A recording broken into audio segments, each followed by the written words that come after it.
এই যে কচি কচি খাসি মাংস নিয়ে আসা হয়েছে আজকে।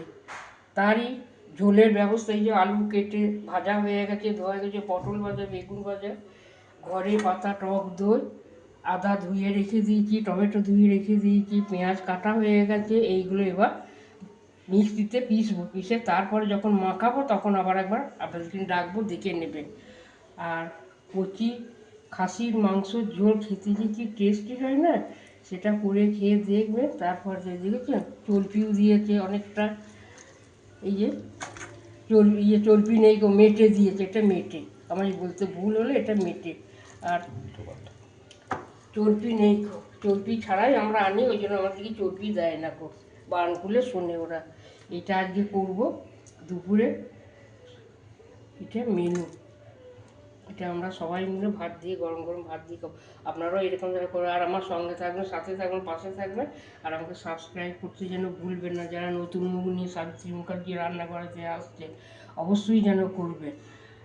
আজকে অক্ষয় তৃতীয়া, আজকে আপনারাও এরকম ভালো রান্না করে সবাই খাবে, দেখবেন ভীষণ ভালো লাগবে। মাছের বদলে মাংস এনেছি, মাছও আছে কিন্তু মাছটা ঘরে ফ্রিজে আছে।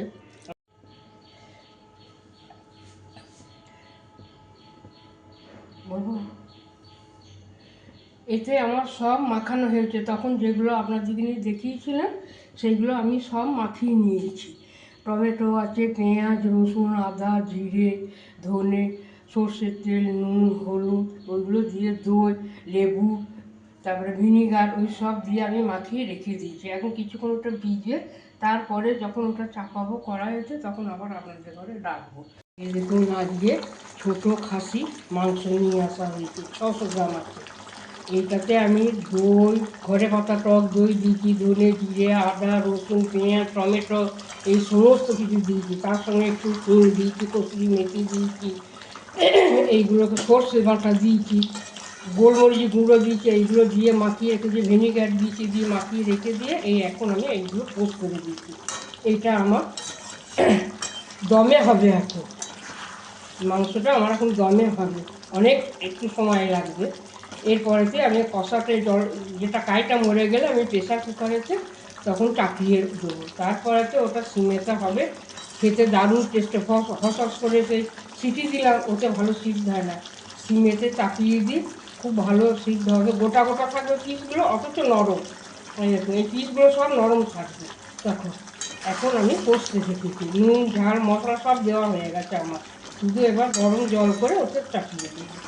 আপনারাও এরকমভাবে করে করবেন। একজন মেয়েগুলো দেখছে খুব ভালো দিয়েছে, খুব ভালো দেয় এখানে। এই যে কচি কচি খাসি মাংস নিয়ে আসা হয়েছে আজকে। তারই ঝোলের ব্যবস্থা। এই যে আলু কেটে ভাজা হয়ে গেছে, ধোয়া গেছে, পটল ভাজা, বেগুন ভাজা, ঘরে পাতা টক দই, আদা ধুয়ে রেখে দিয়েছি, টমেটো ধুয়ে রেখে দিয়েছি, পেঁয়াজ কাটা হয়ে গেছে। এইগুলো এবার মিক্সিতে পিসবো, পিষে তারপরে যখন মাখাবো তখন আবার একবার আপনাদেরকে ডাকবো, দেখে নেবেন। আর কচি খাসির মাংসর ঝোল খেতে যে কি টেস্টি হয় না, সেটা করে খেয়ে দেখবেন। তারপর যে দেখেছেন চর্বিও দিয়েছে অনেকটা। এই যে চর্বি নেই গো, মেটে দিয়েছে, এটা মেটে, আমার বলতে ভুল হলে এটা মেটে। আর চর্বি নেই গো, চর্বি ছাড়াই আমরা আনি, ওই জন্য আমাদেরকে চর্বি দেয় না গো, বারণ করলে শোনে ওরা। এটা আজকে করবো দুপুরে, এটা মেনু। এটা আমরা সবাই মিলে ভাত দিয়ে, গরম গরম ভাত দিয়ে খাবো। আপনারাও এরকম ধরে করে, আর আমার সঙ্গে থাকবেন, সাথে থাকবেন, পাশে থাকবেন। আর আমাকে সাবস্ক্রাইব করতে যেন ভুলবেন না। যারা নতুন মুখ নিয়ে সাবিত্রী মুখার্জি রান্না করাতে আসছে, অবশ্যই যেন করবে। আজকে অক্ষয় তৃতীয়া, আজকে আপনারাও এরকম ভালো রান্না করে সবাই খাবে, দেখবেন ভীষণ ভালো লাগবে। মাছের বদলে মাংস এনেছি, মাছও আছে কিন্তু মাছটা ঘরে ফ্রিজে আছে।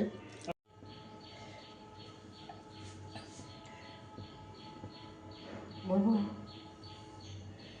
এতে আমার সব মাখানো হয়েছে, তখন যেগুলো আপনাদেরকে দেখিয়েছিলাম সেগুলো আমি সব মাখিয়ে নিয়েছি। টমেটো আছে, পেঁয়াজ, রসুন, আদা, জিরে, ধনে, সর্ষের তেল, নুন, হলুদ, ওইগুলো দিয়ে দই, লেবু, তারপরে ভিনিগার ওই সব দিয়ে আমি মাখিয়ে রেখে দিয়েছি। এখন কিছুক্ষণ ওটা ভিজে তারপরে যখন ওটা চাপাবো কড়াইতে তখন আবার আপনাদের ঘরে রাখবো। এই দেখুন আজকে ছোটো খাসি মাংস নিয়ে আসা হয়েছে 600 গ্রাম আছে। এইটাতে আমি দই, ঘরে পাতা টক দই দিয়েছি, ধনে জিরে আদা রসুন পেঁয়াজ টমেটো এই সমস্ত কিছু দিয়েছি। তার সঙ্গে একটু হিং দিয়েছি, কসুরি মেথি দিয়েছি, এইগুলোকে সর্ষে বাটা দিয়েছি, গোলমরিচ গুঁড়ো দিয়েছি। এইগুলো দিয়ে মাখিয়ে রেখেছি, ভিনিগার দিয়েছি, দিয়ে মাখিয়ে রেখে দিয়ে এই এখন আমি এইগুলো পোস্ট করে দিয়েছি। এইটা আমার দমে হবে। এখন মাংসটা আমার এখন দমে হবে, অনেক একটু সময় লাগবে।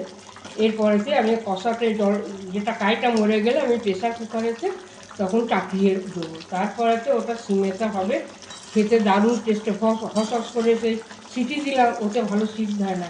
সিমেতে চাপিয়ে দিই, খুব ভালো সিদ্ধ হবে। গোটা গোটা থাকবে পিসগুলো, অথচ নরম। এই পিসগুলো সব নরম থাকবে তখন। এখন আমি কষতে রেখেছি, নুন ঝাল মশলা সব দেওয়া হয়ে গেছে আমার, শুধু এবার গরম জল করে ওতে চাপিয়ে দিই। আপনারাও এরকমভাবে করে করবেন। একদম এগুলো দেখছে খুব ভালো দিয়েছে, খুব ভালো দেয় এখানে।